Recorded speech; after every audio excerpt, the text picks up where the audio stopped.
3 buwan ng lubog sa baha ang isang barangay sa Santa Barbara, Pangasinan. Pinag-aaralan na ng lokal na pamahalaan kung tuluyan na bang paaalisin ng mga residente sa naturang lugar. Makibalita tayo kay Jet Arceliana ng GMA Dagupan.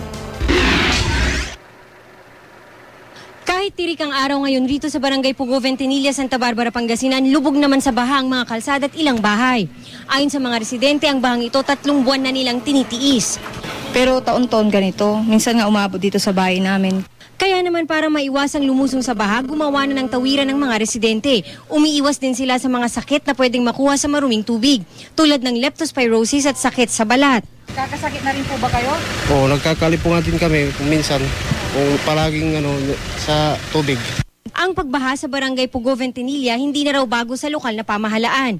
Mababa raw kasi talaga ang lugar at malapit pa sa Sinukalan River.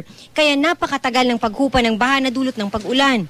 Plano raw sana nilang tambakan ng mga kalsada. Talagang hindi mawawalan ng tubig. Tuwing uulan, mayroong tubig yan. Anong gagawin po natin, sir, para matulungan din po natin? Siguro, ang gawin na lang natin, mag-fill up tayo para at least kwan. Pero ang problema naman, yung bahay nila. Kung mag-fill up tayo, bahay naman nila kailangan alisin. Gumagawa na raw ng pansamantalang solusyon sa problema ang lokal na pamahalaan. Pinag-iisipan din kung dapat bang tuluyang i-relocate ang mga residente. Jet Arceliana, Nagbabalita, Pilipinas.